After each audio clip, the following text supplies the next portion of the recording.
કરો આરામ. મંગલાચરણ ચિંતા સંતાન હંતારો યત્પાદાંબુજરેણવ સ્વીયાનંતાન નિજાચાર્યાન પ્રણામામિ મુમુર્મુઃ યદનુગ્રહતો જંતુ સર્વસુખાધિકો ભવેत् તમહં સર્વદા વંદે શ્રીમદ્વલ્લભરંજનમ અજ્ઞાનાતિમિરાન્ધસ્ય જ્ઞાનં જનશલાકયા ચક્ષુરુન્મીલિतं યેન તસ્मै શ્રીગુરવે નમઃ. નમામિ હૃદયે શેષે લીલાક્ષીરાબ્ધિકાયિનम् લક્ષ્મીસહસ્રલીલાભિः સેવ્યમાनं પરાયણम् ચતુર્ભિશ્ચ ત્રિભિस्तथा षड्विराजतेरोऽसौ पञ्चदारदये मम. નમસ્કાર પ્રણામ જે કોણ કરે છે? જીજે હું ઋત્વી. નારાયણદાસજી નો ચોથો પ્રસંગ. એકવાર જયારે નારાયણદાસજી ઠાકોરજી માટે ખીર બનાવી અને ત્યારે એમને ખબર પડી કે આચાર્યજી પધારે છે, તો તે ગરમ ખીર ઠાકોરજીને ભોગ ધરાવી અને ફટાફટ આચાર્ય ઠાકોરજીથી મહાપ્રભુજીના દંડવત કરવા ગયા. તો જયારે મહાપ્રભુજીના દંડવત કરવા ગયા તો તેમને મહાપ્રભુજીએ પૂછ્યું કે અત્યારે ઠાકોરજીનો શું સમય છે? તો નારાયણદાસે કીધું કે અત્યારે ઠાકોરજીને ભોગ ધરાવ્યો છે. તો પછી તે જલ્દી નારાયણદાસજી ના ઘરે ગયા અને તેમને ઠાકોરજીને જોયું તો ઠાકોરજીના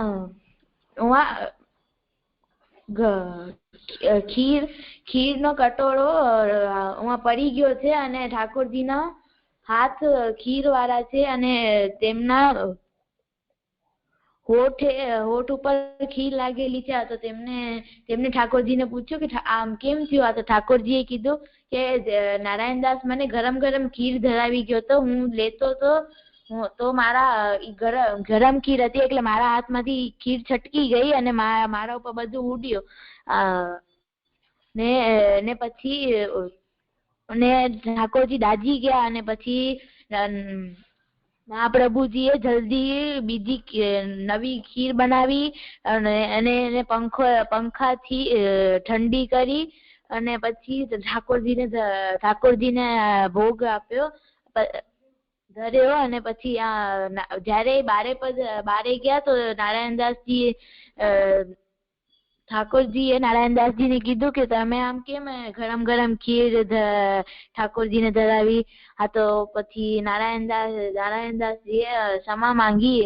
આમાંથી શીખ મળે છે કે આપણે કોઈ ઠાકોરજીને ગરમ ખીર કોઈ પણ ગરમ વસ્તુ ના ધરાવી જોઈએ, ચેક કરીને આપણે ધરાવી જોઈએ. અમારી શબ્દ છે ઠાકોરજી. ઠાકોર એટલે માલિક. આપણે ઠાકોરજીના સેવક છીએ. ઠાકોરજી આપણા માલિક છે. આપણાથી જે મોટા હોય તેમને આપણે સન્માનથી બોલાવવા જોઈએ. ઠાકોરજી આપણાથી મોટા છે, આપણે તેમના સેવક છીએ. એ થઈ ગયો. ધન્યવાદ પ્રણામ જે એક ક્ષત્રાણીનો પહેલો પ્રસંગ. એક ઠાકોરજી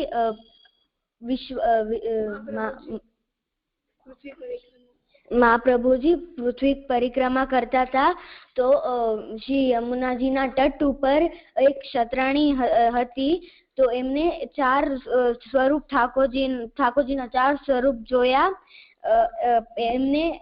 એમને સ્વરૂપ મહાપ્રભુજીને ધરાવ્યા અને પછી મહાપ્રભુજીએ 4 વૈષ્ણવને એ 4 સ્વરૂપ એમના માથે પધરાવ્યા, નવનીત પ્રિયાજીને ગજનધાવનજીના માથે પધરાવ્યા, ગોકુલચંદ્ર માજીને નારાયણદાસજી ના માથે પધરાવ્યા, લાડલેશજીને જીયદાસ સુરીના માથે પધરાવ્યા અને લલિત ત્રિભંગીજીને દેવા કપૂર ના માથે પધરાવ્યા. અને મહાપ્રભુજીએ એમને કીધું કે આ મારો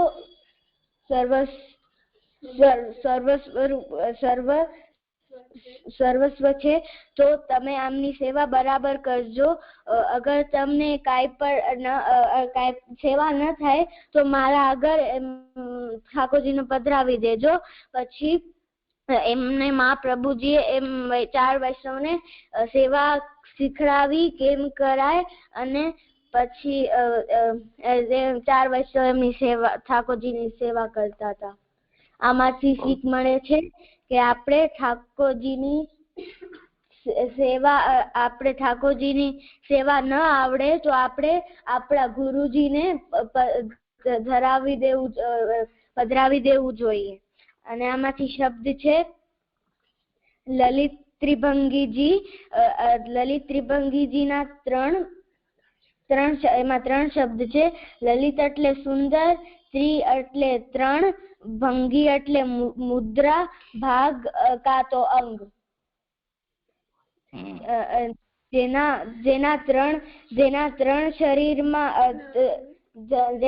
શરીરના અંગ ટેડા હોય, એને બહુ સુંદર હોય, એમાં ઠાકોરજીનું સ્વરૂપ લલિત ત્રિભંગીજી છે. જે થઈ ગયું.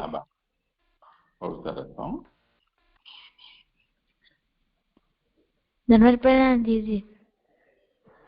હા રીતિ. દીદી હું કીર્તન કરું? હા જરૂર કર. પ્રીત બંધી શ્રી વલ્લભ પદસો और नमन में आवे हो. प्रीत बंधी श्री वल्लभ पदसो और नमन में आवे हो. बड़ी पुराण खट दर्शनानी के जो कछु हो उलरा बतावे हो. और नमन में आवे हो. बड़ी पुराण खट दर्शनानी के जो कछु को बतावे हो. और नमन में आवे हो. जब ते अंगीकार कियो मेरो, तब तेन अन्य सुहावे हो. जब ते अंगीकार कियो मेरो, तब तेन अन्य सुहावे हो. पाई महारस कौन मूलमती, जित जित चित भटकावे हो. और नमन में आवे हो. पाई महारस कौन मूलमती, चित चित चित भटकावे हो. और नमन में आवे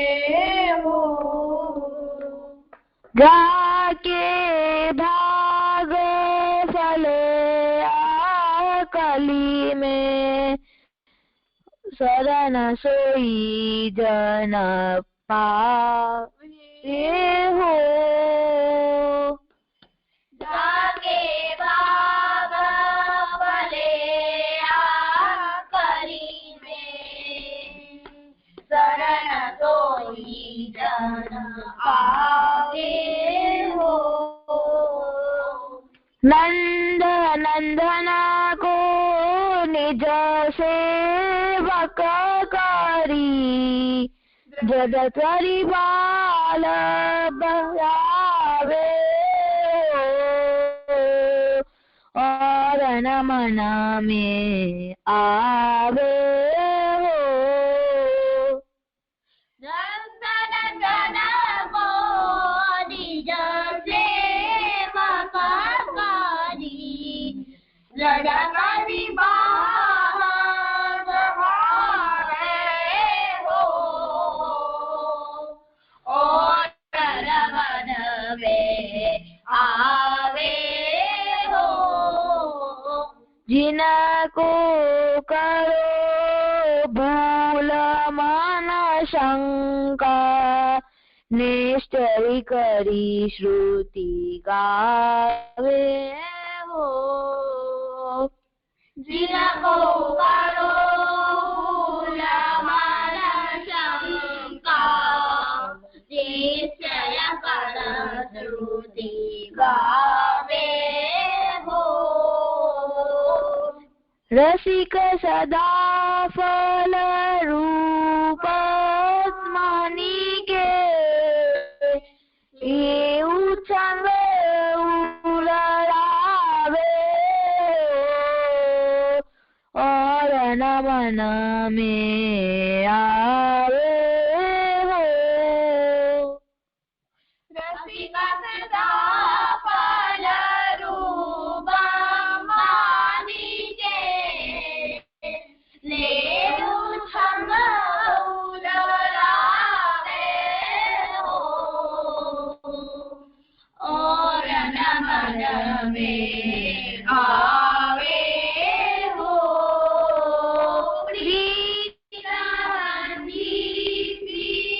वल्लभ पद सो और नमन में आवे हो। ये થઈ ગયું. બહુ સરસ. હો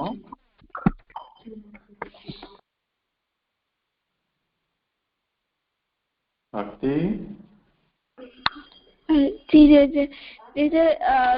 કાલના અધ્યયનનો આવર્તન કરું. હા કરો. કાલે આપણે 3 શ્લોક 2 શ્લોક કર્યા. હા કરો. જે કાલે આપણે 2 શ્લોક કર્યા હતા એનામાં એક શ્લોકનો પહેલા જોયો હતો કે ભગવાન સર્વાનંદમય છતાં પણ તેમનો કૃપારૂપી આનંદ અત્યંત દુર્લભ છે. હૃદયમાં રહેલા પૂર્ણ પુરુષોત્તમ એટલે કે ભગવાન પોતાના ગુણોને સાંભળીને ભક્તોને આનંદ સમુદ્રમાં ભીંજવી દે છે. તો આમાં જે આના આગળના શ્લોકમાં જે કહ્યું એના કોન્ટેક્સ્ટમાં જ આ વાત કહેવામાં આવી છે કે જે પ્રભુ છે એમને સદાનંદ સ્વરૂપ છે. તો અહીંયા એમ કહેવામાં આવે છે કે પ્રભુ સર્વાનંદ સ્વરૂપ છે એટલે કે પ્રભુ બધી જ જગ્યાએ પ્રભુ બિરાજે છે. એટલે કે જળ જીવ રૂપ સત ચિત બધામાં જ પ્રભુ છે. તો જેમ આપણે એક્ઝામ્પલ આપ્યું હતું કે ઉદ્ધવજીનો કે વ્રજવાસીઓ છે એમને ઉદ્ધવજીએ કહ્યું કે પ્રભુ તો બધી જ જગ્યાએ છે, તમારી આત્મામાં પણ પ્રભુ બિરાજે છે.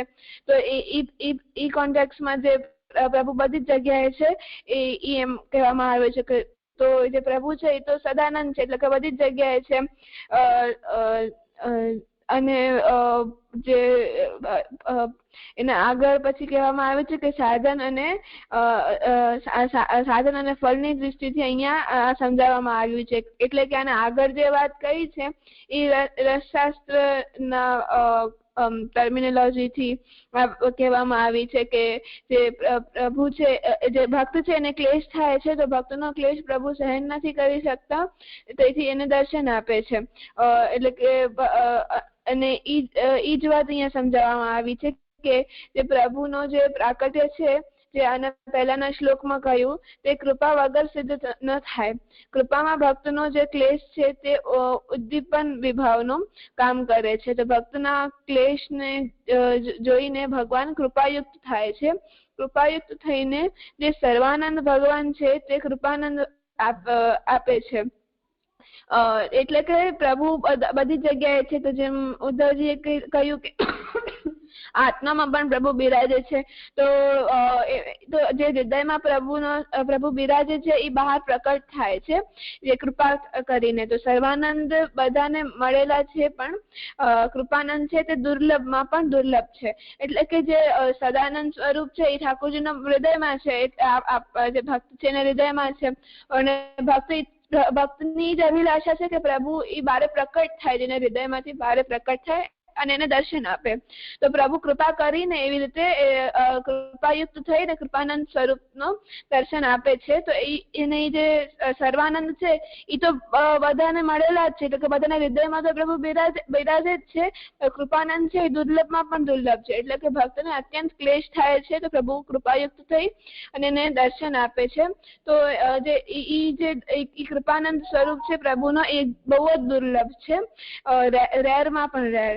તો આ કૃપાનંદ કેવી રીતે મળે એમ પ્રશ્ન થાય. તો ભક્ત જયારે ભગવાનના ગુણ ગાય છે તો પ્રભુ તેને શ્રવણ કરે છે અને પોતાની કૃપા વરસાવે છે, જેથી ભક્ત પ્રભુની કૃપાથી ભીંજાઈ જાય છે. એટલે ભક્ત પણ ભગવદ યુક્ત થાય છે. અને પછી આના આગળનો શ્લોક જોયો તો કે તેથી એટલે કે પ્રપંચમાં મમતા બુદ્ધિ સર્વ છોડી દઈને સદાનંદ પર એવા નિરોધના અધિકારી ભક્તોએ હંમેશા ભગવદ ગુણો ગાવા, તેથી સચ્ચિત અને આનંદપણું પ્રકટ થાય છે. તો એનામાં એવું જોયું હતું કે જે ભક્ત ભગવાનમાં નિરુદ્ધ છે, નિરુદ્ધ એટલે કે ભગવાન સિવાય બીજું કઈ એના મનમાં નથી, ભગવાનમાં જેની આસક્તિ પ્રબળ છે, તો એવા ભક્ત જેમનો મન પ્રભુમાં તો એ લોકો નિરુદ્ધ છે.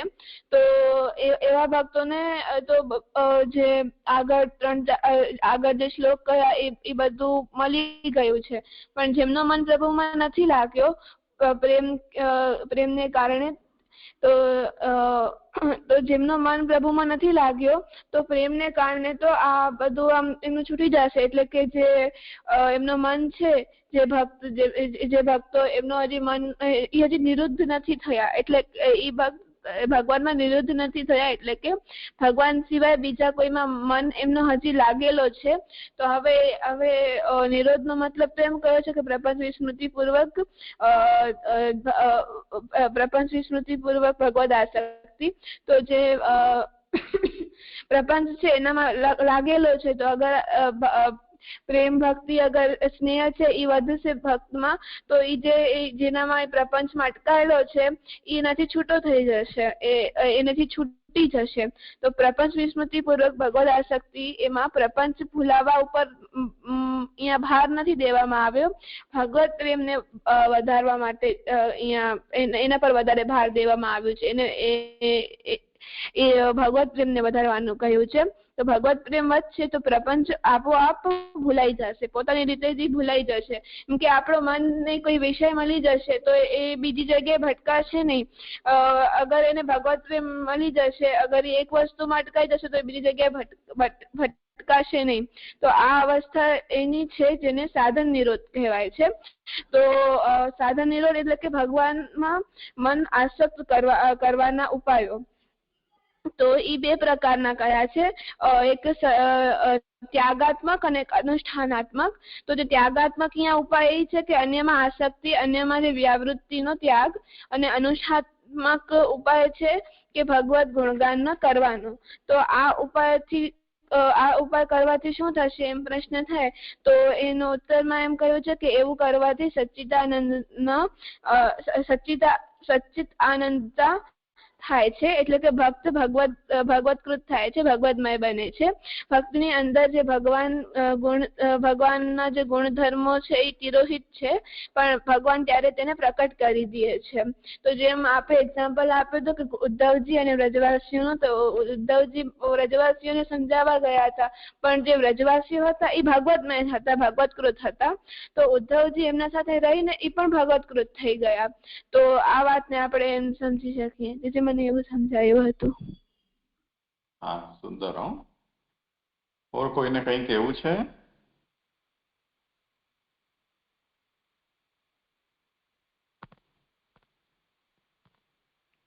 ક્યાં ગઈ સાથ? જે આમાંથી મને એવી સમજણ પડી હતી કે ભગવાન જે છે અંતર્યામી રૂપે બિરાજે છે, અને એ જયારે અંતર્યામી રૂપે બિરાજે છે તો એ આનંદ રૂપે જ છે. તો પણ ભક્તને ક્લેશ થાય છે, પણ જો જયારે ભગવાન બહાર પ્રગટ થાય છે તો આનંદનો અનુભવ એને થાય છે. અને આ ક્લેશ થઈને ભગવાન કૃપાયુક્ત થાય છે, અને સર્વાનંદ રૂપે બહાર પ્રગટ થઈને કૃપાનંદ આપે છે. અને આ સુદુર્લભ છે, એટલે રેર માંથી પણ રેર. અને કૃપાનંદ જે છે એ સુદુર્લભ છે, બધાને નહીં મળતો. તો ભગવાન બહાર પ્રગટ થવાથી કૃપા વરસાવે છે અને આનંદનો સાગર ભીજવી દે છે. અને પછી મને આગળના શ્લોક મને એવી સમજણ પડી હતી કે જે ભક્ત ભગવાનમાં નિરુદ્ધ છે, એટલે જે પ્રપંચમાં આસક્તિ નથી, પણ ભગવાનમાં પ્રબળ આસક્તિ છે, પૂર્ણ આસક્તિ છે. પણ જેમને પૂર્ણ આસક્તિ નથી, એમને મન ભટકતું હોય તો એને પ્રયત્ન તો એ બધા પ્રયત્ન કરશે. પણ અહીંયા તો પ્રેમ છે વધારે, અહીંયા પ્રેમનો વધારે ભાર આપ્યો છે. જો પ્રેમ ભગવાનમાં હશે તો પછી પ્રપંચ પણ ની વિસ્મૃતિ થઈ જશે. અને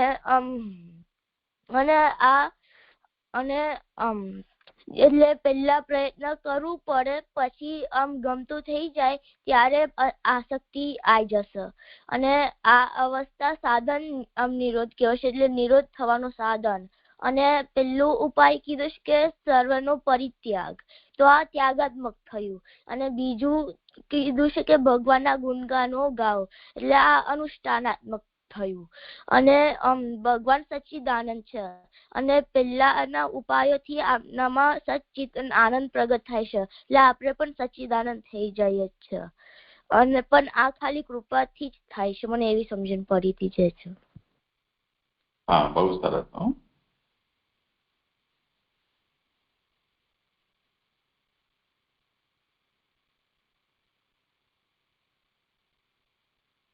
હવે આગળ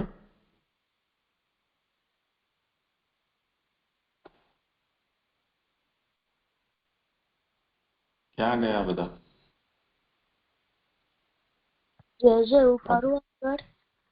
હા, કરો. પોતાના અનુભવના આધારે પ્રપંચ વિસ્મૃતિ પૂર્વિકા ભગવદાસક્તિ રૂપા ભક્તિની સર્વાતિશાયતાનું નિરૂપણ અને સ્વમાર્ગમાં તેનો ઉપદેશની આવશ્યકતા.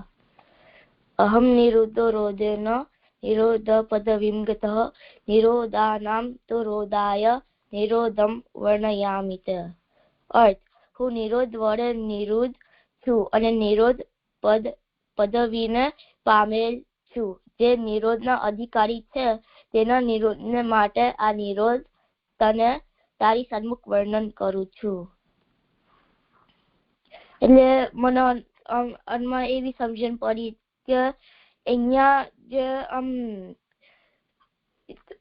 શ્રી મહાપ્રભુજી અહીંયા જે મોટાઓ જે પહેલા કીધા એમના દ્વારાથી નિરોધ પ્રાપ્ત થાય છે. અને જે ગોપીજનો જે છે એમને ઉત્તમોત્તમ નિરોધ પામેલા હોવાથી એ ભક્તિ માર્ગમાં પરમ ગુરુ છે, એટલે તેમની કૃપાથી આપણામાં નિરોધ સિદ્ધ થાય છે. મને એવી સમજણ પડી હતી છે. અચ્છા, ઓર કોઈને કહેવું છે કઈ? પ્રણામ જે મને આમાં એવું લાગે છે કે અહીંયા મહાપ્રભુજી જેમ અંતઃકરણ પ્રબોધમાં પોતાનું ઉદાહરણ દઈને સમજાવ્યું હતું એ રીતે પોતે જ કહે છે, મહાપ્રભુજી પોતે સમજાવે છે કે એમના અનુભવો, એમને જે અનુભવ થયો છે નિરોધનો એની વાત કહે છે કે એમને પ્રપંચ વિસ્મૃતિ થઈને ભગવદ આસક્તિ રૂપ એમને એટલે કે એવી પ્રપંચ વિસ્મૃતિ પૂર્વક કે ભગવદ આસક્તિ રૂપ એમને જે નિરોધ છે એમને સિદ્ધ થયો. તો એ જે પુષ્ટિ માર્ગ છે એનામાં એની શું આવશ્યકતા છે, એની શું ઇમ્પોર્ટન્સ છે એ સમજાવવામાં આવ્યું છે. તો અહીંયા એમ સમજાવે છે કે મહાપ્રભુજી પોતે તો નિરુદ્ધ હતા, એટલે કે બીજા કોઈમાં ઠાકોર, એટલે મહાપ્રભુજી પોતે ઠાકોરજીના સ્વરૂપ જ હતા, તો એમને એ તો નિરુદ્ધ જ હતા. અને એટલે જે નિરોધ છે એ જે ભગવદ જે નિરોધની જે ડેફિનેશન છે એ તો મહાપ્રભુજી ને લાગુ જ પડે છે, કેમ કે એમને એ નિરુદ્ધ હતા, એટલે કે સંસાર જે છે એ તો એમને ક્યારે લાગુ જ નતું. એટલે જે નિરોધનો શું અધિકાર, એટલે નિરોધની જે અધિકારી છે તે જે શું આવશ્યકતા છે ને કે કયા આમ લેવલ્સ બધું અહીંયા મહાપ્રભુજી સમજાવે છે. એટલે આમ પોતાનું ઉદાહરણ આપીને એવું મને એવું લાગે છે. જે મને આમાં એવી સમજણ પડી કે અહીંયા શ્રી મહાપ્રભુ જેવી રીતે ભક્તિએ કહ્યું કે શ્રી મહાપ્રભુજી પોતાનું એક્ઝામ્પલ આપીને કહે છે કે નિરોધનો ઉપદેશ કરી રહ્યા છે, કે નિરોધનું વર્ણન કરી રહ્યા છે. અને શ્રી મહાપ્રભુજી એવું કહે છે કે એમને પોતે નિરોધની અવસ્થા પર પહોંચી, નિરોધ ની જે અવસ્થા છે એ પહોંચ્યા છે. તો એ પણ તો હવે એ નિરોધનું જે નિરોધનું જે પણ અધિકારીઓ હોય એમને આ નિરોધનું નિરૂપણ કરી રહ્યા છે. તો અને નિરુદ્ધ એટલે ગઈકાલે એવું સમજ્યા કે નિરુદ્ધ એટલે જે પ્રપંચને જે ભૂલી ગયો હોય અને ભગવાનમાં પૂર્ણ આસક્ત થયેલો હોય. તો આવી જે સ્થિતિ આવું જે અવસ્થા છે શ્રી મહાપ્રભુજી તો રીચ કરી લીધું છે. તો હવે આનું જે વર્ણન છે એ શ્રી મહાપ્રભુજી પોતે કરી રહ્યા છે, કારણ કે શ્રી મહાપ્રભુજી ઓલરેડી એવી અવસ્થા પર પહોંચી ગયા છે. તો જે પણ નિરોધની અવસ્થા જે અધિકારી હોય પણ હજુ એમને સારી રીતે ખબર ના હોય એના વિશે, તો એના માટે એમને એવું સમજાવી રહ્યા છે. એટલે એ પણ એવી જે અવસ્થા જે શ્રી મહાપ્રભુજી પહોંચી ગયેલા છે તો એમને એ પણ જે ભક્ત છે એ પણ પહોંચી શકે. તો અને મને એવું લાગે છે કે આવું શ્રી મહાપ્રભુજી એટલા માટે કહી રહ્યા છે કારણ કે આગળ આપણે જોયું કે પુષ્ટિ માર્ગમાં પ્રભુમાં આવું નિરોધની અવસ્થા પર પહોંચવું એ આપણે પોતાના એફર્ટથી જ ના કરી શકીએ, પણ આપણે જે મોટાઓની કૃપા હોય કે એવી રીતે આપણે નિરોધની અવસ્થાને પ્રાપ્ત કરી શકીએ. તો આપણા મોટાઓમાં શ્રી મહાપ્રભુજી છે. તો શ્રી મહાપ્રભુજીની કૃપા હશે તો આપણે આવી રીતે આપણે નિરોધની અવસ્થા પર આપણે પહોંચી શકીશું. એટલે માટે આવું શ્રી મહાપ્રભુજી કહી રહ્યા છે. મને એવી સમજણ પડી જાય છે. હા, સરસ, ઠીક છે બધી વાત. આમાં ખાલી જે એક શબ્દ છે એના ઉપર ખાસ વિષય સમજવાનો છે. મૂળ ઉપર જો ધ્યાન આપો તો અહમ રોધેન નિરુદ્ધો, રોધ થી હું નિરુદ્ધ થયો છું, અથવા રોધ કરીને હું નિરુદ્ધ થયો છું. નિરુદ્ધ થયો છું એનો મતલબ તો સ્પષ્ટ છે કે પ્રભુમાં આસક્ત થયો છું. રોધેન નિરુદ્ધ એનો શું અભિપ્રાય છે એનો વિચાર કરવો જોઈએ. તો રોધેન નિરુદ્ધ નિરોધ પદવિંગત. તો નિરુદ્ધ થયો છું અને નિરોધની પદવીને પ્રાપ્ત થયો છું, એ બે વચ્ચે શું અંતર છે એ વાત પણ સમજવી પડશે. તો આમ તો ઘણા બધા આના અર્થો વિચારી શકાય પ્રાથમિક રીતે, પણ આપણે એમ સમજવું છે કે શ્રી મહાપ્રભુજી હું રોધ કરીને કે રોધથી કે રોધ દ્વારા નિરુદ્ધ થયો છું. એનો મતલબ એ થયો કે શ્રી મહાપ્રભુજીએ કંઈ સાધના કરી છે, પ્રયત્ન કર્યો છે. જેમ કોઈ આપણને પૂછે કે તમે અહીંયા કેવી રીતે આવ્યા, તો આપણે એમ કહીએ કે અમે કાર દ્વારા આવ્યા કે ટ્રેન દ્વારા આવ્યા. તો કાર કે ટ્રેન એ આપણું જે મુસાફરી કરી છે એનું એ સાધન થયું.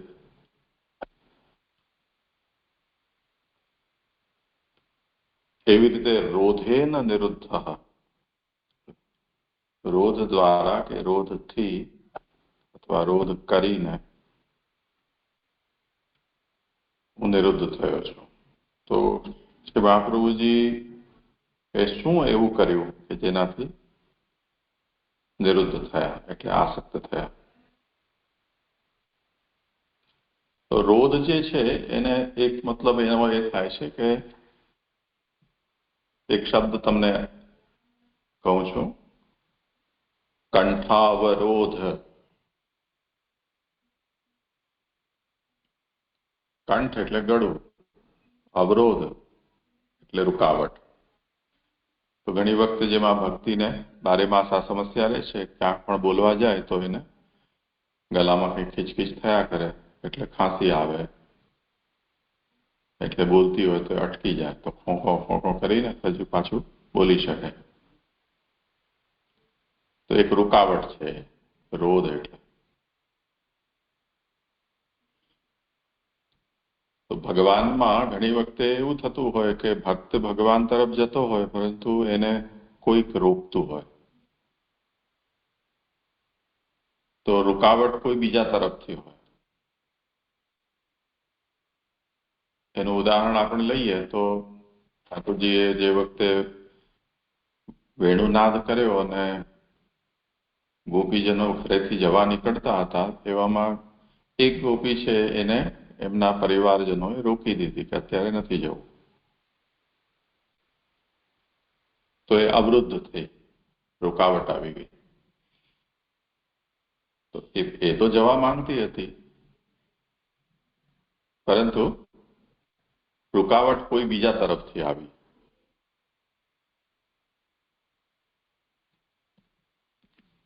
તો એ ગોપીએ શું કર્યું, એટલે શું, એટલે એનું પરિણામ શું આવ્યું કે એને જવાની એટલી પ્રબલ ઈચ્છા હતી કે પરિવારજનો દ્વારા એમને રોકવાથી એનું શરીર તો રકાઈ ગયું, પરંતુ એ પોતાના આત્માથી પ્રભુમાં જઈ મળી. એટલે એનું સાયુજ્ય થઈ ગયું, પ્રાણ એના જીવ નીકળી ગયો શરીરમાંથી. એ સહન ન કરી શકી રૂકાવટને. તો કેટલીક રૂકાવટ છે એ બીજા તરફથી હોય છે.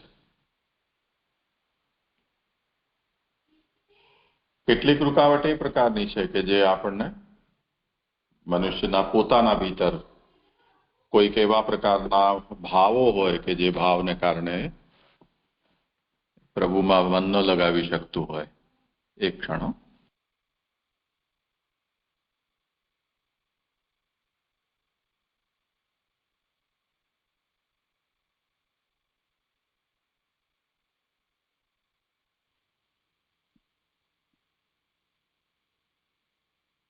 એટલે એનું ઉદાહરણ આપણે જે સાધારણ કક્ષાના જે ભક્તો છે એમનું લઈએ તો કેટલાકોની આસક્તિ લોકમાં હોય, કેટલાકની વેદમાં હોય. હવે ભક્તિ માર્ગનો પરિચય જ્યારે થયો એ લેટ થયો. એના પહેલા લોક અને વેદમાં પહેલેથી જોડાયેલા હતા. જે જેટલા વર્ષોથી હોય કે જેટલા જન્મોથી હોય, પહેલાના જન્મના જે આપણી આસક્તિઓ છે એ સંસ્કાર રૂપમાં આપણને આ જન્મમાં મળે છે. તો એ સંસ્કાર આપણા અંતઃકરણમાં સ્ટોર્ડ છે. એ બહુ પ્રબલ હોય છે. આપણને તત્કાલ સમજમાં નથી આવતા, પણ એમની પ્રબલતા વર્તમાન જન્મના સંસ્કારો કરતા કે બાહ્ય પ્રભાવના કરતા પ્રાચીન જન્મના સંસ્કાર છે એની પ્રબલતા ઘણી વધારે હોય છે. અને ઘણા બધા સંસ્કારો એવા છે કે જે આપણને વર્તમાનમાં પ્રાપ્ત થયા છે. એટલે કુલ પરંપરા, આપણો સમાજ, આપણા મિત્ર વર્ગ, આડોશી પડોશી, જે દેશમાં રહેતા હોઈએ, જે વસ્તુ આપણે વાંચતા સાંભળતા હોઈએ, જેવા લોકો સાથે વાતચીત કરતા હોઈએ, જે ભણતા હોઈએ, આ બધી જ વસ્તુ આપણા અંદર ઘૂસે છે. તો એને કારણે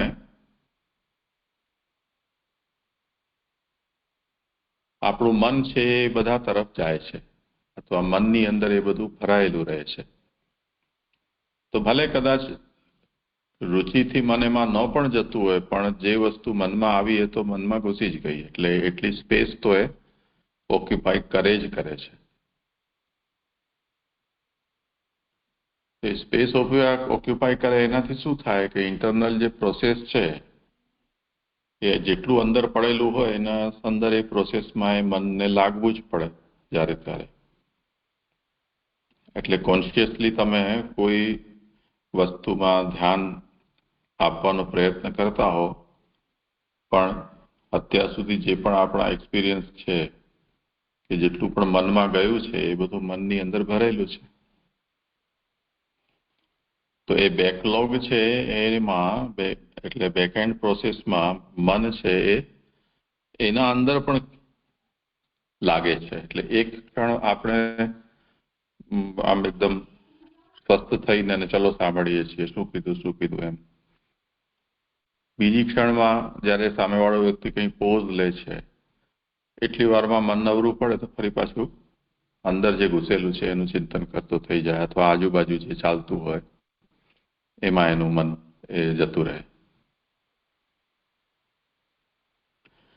તો આના ઉપર સીધો આપણો કોઈ કંટ્રોલ નથી. અત્યારે આપણે જેમ ડિજિટલ બધા ગેજેટ્સનો ઉપયોગ કરીએ છીએ, ફોન હોય કે લેપટોપ હોય, એમાં આ બધી સમસ્યાઓ આવે છે જે આપણા મન સંબંધી સમસ્યા છે. કેમ કે એમાં પણ મન હોય છે. આપણા જેવું નથી હોતું, ભલે ડિજિટલ હોય છે પણ આપણા જ પ્રોટોટાઇપ એ છે. તો જેટલું સોશિયલ મીડિયા કે આપણે ઇન્ટરનેટમાં ડાઉનલોડ જે વસ્તુ કરી હોય, અથવા જે કુકીઝ હોય, તો જે વસ્તુઓ એની અંદર જઈ રહી છે એ બધી અંદર સ્પેસ ઓક્યુપાય કરે છે. પ્રોસેસિંગની જે કેપેસિટી છે એ તો એની ફિક્સ છે. એક્સટેન્ડેબલ હોઈ શકે, રેમ વગેરે છે તે, અથવા એની કેચ છે એને આપણે અમુક લિમિટેશનથી એને ફિક્સ કરીને એને કંટ્રોલ કરી શકીએ. તેમ છતાં પણ આ બધાનું કોમ્બિનેશન કરતા કોઈક લિમિટ તો એની પણ આવી જાય છે. ક્યારેક સ્ટોરેજની આવી જાય, કોઈ વખતે બેટરીની આવી જાય, કોઈ વખતે રેમની આવે, કોઈ વખતે તમારી જે બહારથી અંદર આવવા માટેની જે પ્રક્રિયા છે, આપણે જેમ જ્ઞાન અને ઇન્દ્રિયો છે એવી રીતે અત્યારે એમાં એમ સમજો કે કોઈ કેમેરાથી કે માઇક્રોફોનથી વસ્તુ ફોનમાં અંદર ઘૂસતી હોય છે.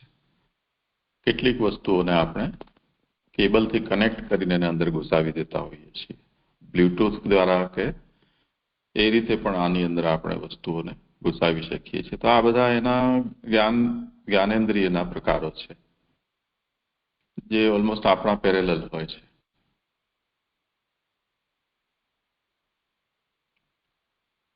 તો રેમ જે છે એને આ બધાને અટેન્ડ કરવું પડે છે, કેમ કે એના સિવાય તો કંઈ થઈ જ ન શકે. તો ઘણી વખતે ફોન પણ પરેશાન થઈ જાય. તમે એક સાથે ઘણા બધા એપ્લિકેશન ખુલ્લા રાખી દો, બેકગ્રાઉન્ડમાં તમે કંઈ ડાઉનલોડ કરવા મૂકી દીધું હોય, બીજી તરફ કોઈ વિડીયો કે ઓડિયોને તમે એડિટ કરી રહ્યા હો, ત્રીજી તરફ તમારો કોલિંગ ચાલુ હોય, ચોથી બાજુ તમારા કંઈ અંદરની કોઈ પ્રોસેસ બીજી ચાલતી હોય પોતાના મેન્ટેનન્સની કે અપડેટની. તો આટલું બધું એક સાથે જ્યારે ચાલે તો એ પણ પોતે હેંગ થઈ જાય. તો એ હેંગ થવું એટલે એક સ્તબ્ધતા છે એની.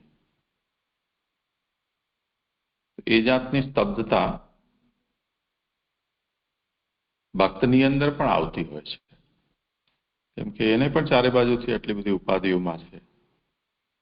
એમાં પૂર્વજન્મના કેટલા જન્મ થયા છે, એ અનંત જન્મોના સંસ્કારનો તો બધું ભરીને જ આવે છે. જે આપણે એમ સમજીએ કે કોઈ ફોનને આપણે લઈએ અને ફેક્ટરી એના અંદર જે કંઈ પણ ઇન્સ્ટોલ કરીને એને આપે છે, હાર્ડવેર ને સોફ્ટવેર કે એપ્લિકેશન કે ઓપરેટિંગ સિસ્ટમ, એનો તો બીજો કોઈ વિકલ્પ જ નથી. એને તમે ખાલી પણ ન કરી શકો. અને તે પછી તમે એના અંદર જો તમે કોઈ વસ્તુ છે એને સેકન્ડ હેન્ડ પીસ લીધો છે, તો પહેલાના યુઝરે એને જેટલું વાપર્યું છે અને એમાં જે કંઈ પણ ભર્યું છે એ એના ભેગું આવશે. પછી તમે વાપરતી વખતે એનો જે રીતે પણ અંદર ઠલાવશો એ બધું એમાં ભરાશે. એમ કરતા જેને સન્નિપાત કહેવાય ગુણોનો, સાત્વિક, રાજસ, તામસ, એ બધાનો સન્નિપાત એટલે એક સાથે ભેલપુરી એની આપણા મનમાં બને છે. તો એમાંથી આપણે કોઈ એક વસ્તુને ટાર્ગેટ કરી તો મન એના તરફ જવા પ્રયત્ન કરે કે ચલો આપણે આમાં ધ્યાન આપવાનું છે અત્યારે. દાખલા તરીકે તમે અત્યારે આ નિરોધ લક્ષણ ગ્રંથ 7 થી 8 માટે તમે એમ માન્યું કે આપણે બીજાથી ફ્રી થઈ જઈએ અને આ કરીએ. પણ ભલે તમે બેઠા હો, સાંભળી પણ રહ્યા હો, સામે કંઈ પુસ્તક હોય કે નોટ પેન જેવું રાખતા હો તો તે હોય, પણ તમે જેટલા ક્ષણ આ અધ્યયનમાં જોડાઓ છો એની બધી જ ક્ષણોમાં તમારું મન સાવધાનતાથી એ જ સાંભળવા, સમજવા, ઉત્તર આપવામાં લાગેલું હોય એવું જરૂરી નથી.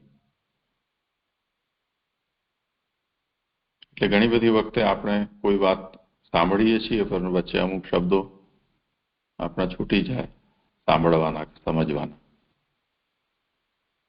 તો એ ક્ષણ મન આપણું બીજે ક્યાંક ચાલ્યું જાય. તો એવી રીતે અત્યારે આપણે વિચારી રહ્યા છીએ કે શ્રી મહાપ્રભુજીએ જે કહ્યું કે હું રોધથી નિરુદ્ધ થયો છું, રોધ કરીને નિરુદ્ધ થયો છું. તો રોધ શું એ મૂળ વાત છે. એમાં આપણે એ વાત પહેલે જોઈ કે રોધ એટલે રૂકાવટ એ કોઈ બીજા દ્વારા બહારથી પણ થઈ શકે છે. કેટલીક રૂકાવટ બહારથી ભલે ન થઈ હોય, આપણી બનાવટમાં જે રૂકાવટ આપણને સાથે મળેલી હોય, જે પૂર્વજન્મના આપણા સંસ્કારો છે, જે મનમાં સંગ્રહિત થયેલા છે. મનમાં જેટલું છે એને પ્રોસેસ મન કરે જ કરે છે, ભલે આગળ કરે કે પાછળ કરે. અંદર પડ્યું છે તો એની પ્રોસેસિંગમાં આવે છે, એટલું લોડ એના ઉપર રહે છે. એ લોડ કેવો છે કે જેમ આપણે અત્યારે પૃથ્વીના વાતાવરણમાં છીએ તો પૃથ્વી ઉપરનું જેટલું પણ એર પ્રેશર છે તો આપણા શરીર ઉપર જો ફિઝિક્સમાં ને એમાં આપણે તમે થોડો અભ્યાસ કર્યો હશે તો આવતું હશે કે આપણા ઉપર કેટલાક પ્રકારનો દબાવ હોય છે, એટમોસ્ફિયરિક પ્રેશર. પણ કેમ કે આપણે પેદા જ અહીંયા થયા છીએ એટલે એને એ દબાવનો અનુભવ આપણે અત્યારે નથી થઈ રહ્યો. એ દબાવનો અનુભવ ક્યારે થાય કે જ્યારે તમે તમારા માથા ઉપર કંઈ વજન ઉપાડો, શરીર ઉપર વજન રાખો, અથવા તમે પાણીમાં ડૂબકી લગાવો અને થોડા ઓર વધારે અંદર જાઓ, અથવા તમે હવામાં ઓર ઊંચા જાઓ, એટલે 30-35,000 ફીટ ઉપર જાઓ તમે,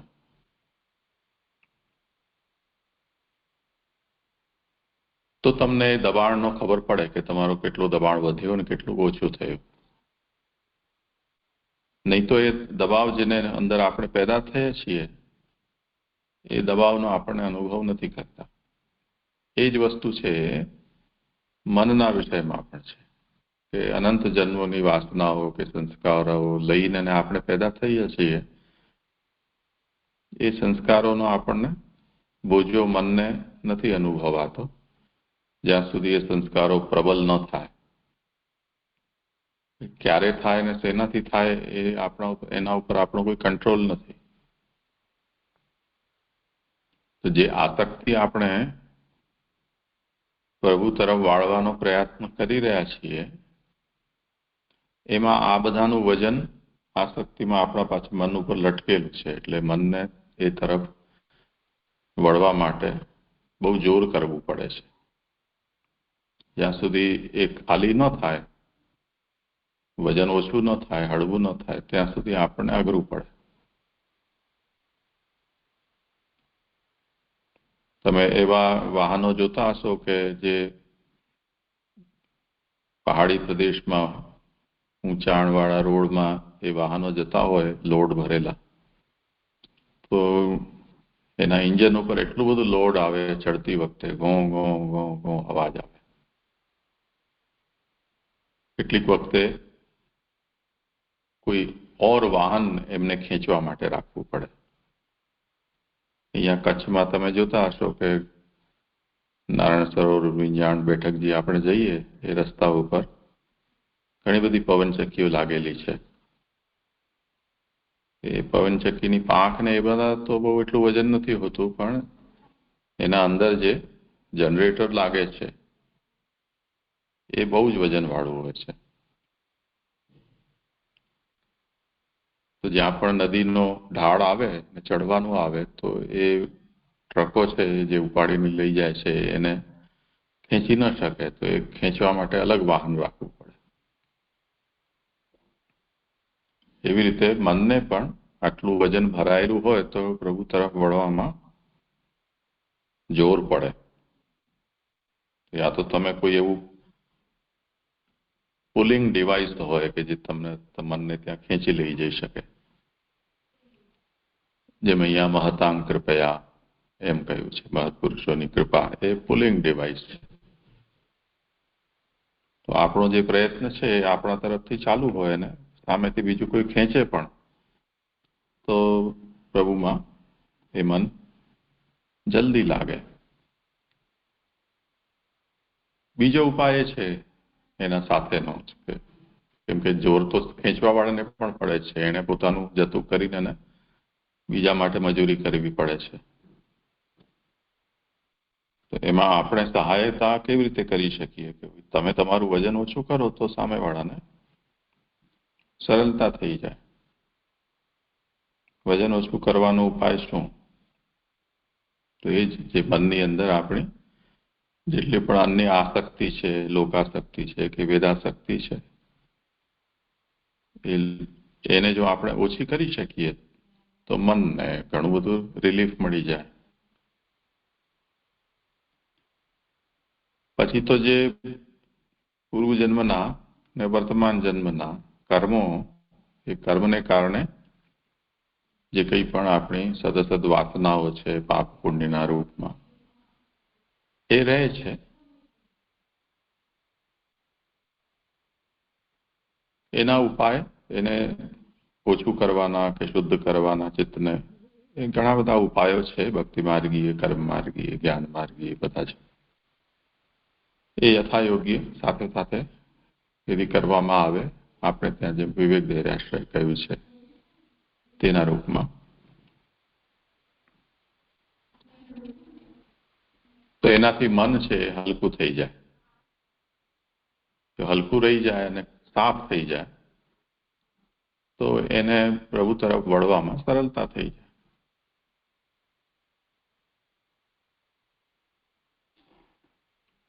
તમે એ વાત જોતા હશો કે કોઈ વખતે જેમ ઠાકોરજીને મોટો ઉત્સવ હોય, જન્માષ્ટમી કે અન્નકૂટ,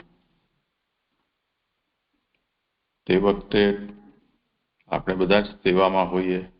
મુખ્ય બધા રસોઈની સેવા હોય અન્નકૂટમાં, સામગ્રી સિદ્ધ કરતા હોઈએ. ઘણા બધા પ્રકારની સામગ્રીઓને આપણે જોઈ હોય, ભોગ ધરી હોય, ચરાવી પણ હોય.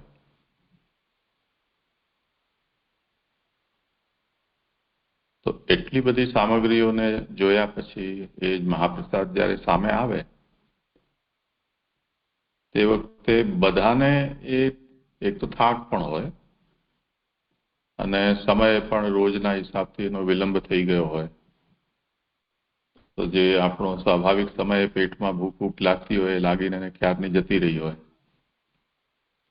અને પછી ભોગ કરીને અને જ્યારે આપણે મહાપ્રસાદ લેવા બેસીએ ઉત્સવના ઉત્સાહમાં થાકીને, તો પછી બધા મહાપ્રસાદ પ્રત્યે એક જાતનો વૈરાગ્યનો ભાવ આવી જાય અને એમ થાય કે ચલો આજે તો ખાલી મગ ભાત નો પ્રસાદ લઈશું.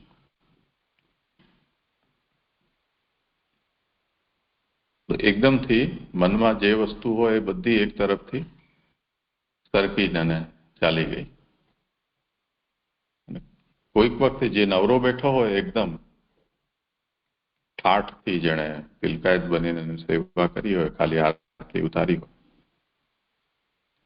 એ તો ઠાકોરજી જે આરોગ્ય હોય બધી જ વસ્તુઓ એના પાતલમાં આવે એવી જાતની એને અપેક્ષા હોય. બધાનો ચાખીશું ઠાકોરજી કેવી આરોગ્ય છે. તો આટલું અંતર પડી જાય છે આમ. તમે જે એક વસ્તુને પ્રસાદ તરીકે લઈ રહ્યા છો તો તમે એને મુખ્ય, એટલે જેને સ્થાયી ભાવ આપણે કહીએ રસશાસ્ત્રની દ્રષ્ટિથી, એકાદ વસ્તુ ઉદ્દીપન વિભાવના રૂપમાં કે સંચારી ભાવના રૂપમાં આપણે બીજી લઈએ. જેમ રાજસ્થાનીઓ દાલ બાટી ચૂરમા 3 વસ્તુ હોય તો એમનું ભોજન થઈ જાય. ચૂરમા છે સંચારી ભાવ છે, દાલ બાટી મુખ્ય ભોજન છે. એમાં ગુજરાતીઓ ઓલું ગોગરાસ જેવું એક શાક ખાય છે, ઊંધિયું.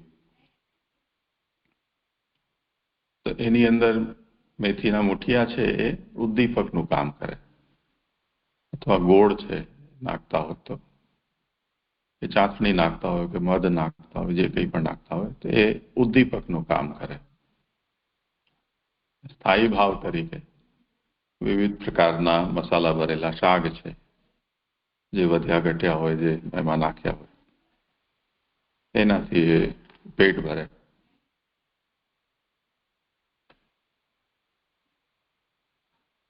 તો તાત્પર્ય એ છે કે કોઈ મહત્પુરુષની કૃપા પ્રાપ્ત થઈ હોય કે થવાની હોય, એને આપણે સહાયક એ રીતે બની શકીએ કે એને આપણું વધારે વજન ન લાગે એટલું તો આપણે પોતાના તરફથી કરી શકીએ. તો એ કરવા માટે લોકાશક્તિ વેદાશક્તિનો આપણે ત્યાગ કરીને એને એટલું બેસીએ તો પછી ભગવદાશક્તિ પ્રકટ કરવામાં એમને સરળતા થઈ જાય. તો કોઈ પરોસતું હોય એને આપણે સ્પષ્ટ કહી દઈએ કે ભાઈ આ વસ્તુ હું નહીં લઉં.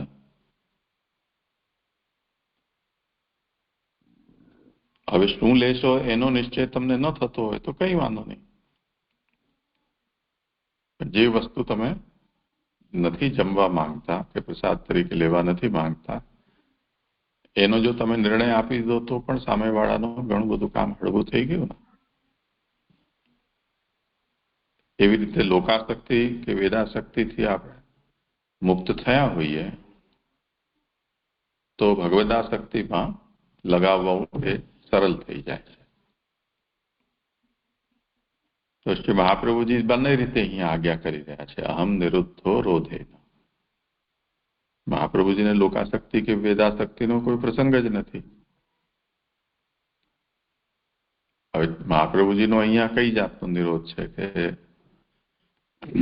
એટલે રોધ શું કે ઠાકોરજીએ એમ આજ્ઞા કરી કે તમે આ દૈવી પુષ્ટિજીવો છે એમને મારા ભક્તિના માર્ગમાં અને શરણાગતિના માર્ગમાં એમને જોડો મારી સાથે. એના માટે આ પ્રકટ થયા. તો એક તો પ્રભુ પાસે જ હતા અને પ્રકટ થવું પડ્યું.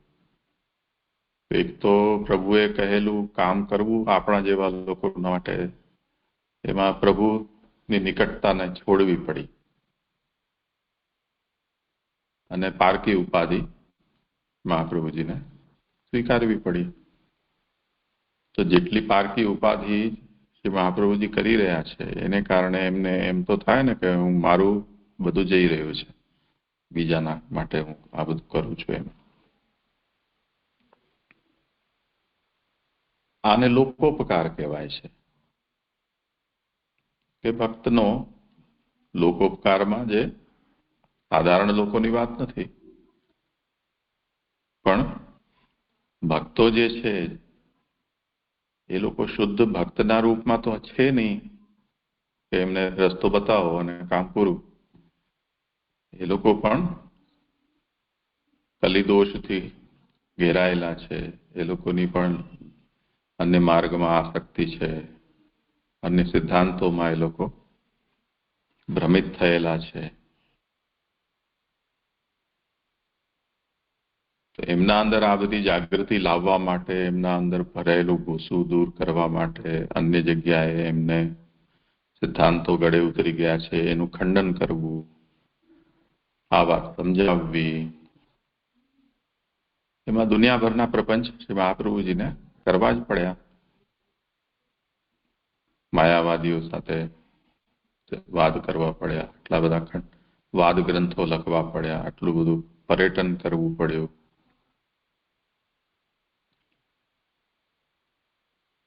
તો એ યદ્યપી પ્રભુનું જ કાર્ય છે, પ્રભુની આજ્ઞાથી જ કરી રહ્યા છે, તેમ છતાં પણ એ કામ કરવા જતાં પ્રભુથી થોડું તો દૂર જાય ને મન.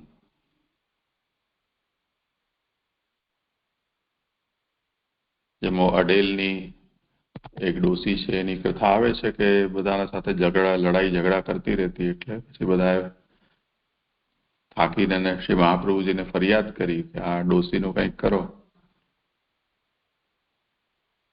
તો હવે આવ્યા પ્રપંચ પણ આવ્યા જ કરે છે શ્રી મહાપ્રભુજી સામે. તો શ્રી મહાપ્રભુજી કહે છે અહમ રોધેન નિરુદ્ધ. એટલે આવા બધામાં હું સપડાયેલો છું, તેમ છતાં પણ એ બધાનો રોધ કરીને યથા યોગ્ય રોધ હોય, કોઈને દૂર કરીને, કોઈનાથી પોતે દૂર થઈને, કોઈકમાં તટસ્થ થઈ જઈને, જે રીતે પણ થતું હોય એવો રોધ કરીને મહાપ્રભુજી કહે છે કે હું પ્રભુમાં આસક્ત થયો છું. એટલે હતો જ, પણ આ બધાને મેં મારાથી દૂર કર્યા. તેથી હવે જે પ્રભુમાં નિરુદ્ધ થવા માંગે છે એમના માટે હું આ નિરોધનું વર્ણન કરી રહ્યો છું. આમ પોતાનો નિરોધ પ્રાપ્ત કરવાનો જે અનુભવ છે એનું નિરૂપણ કરીને એનો લાભ શ્રી મહાપ્રભુજી આપણા જેવાને આપવા માંગે છે.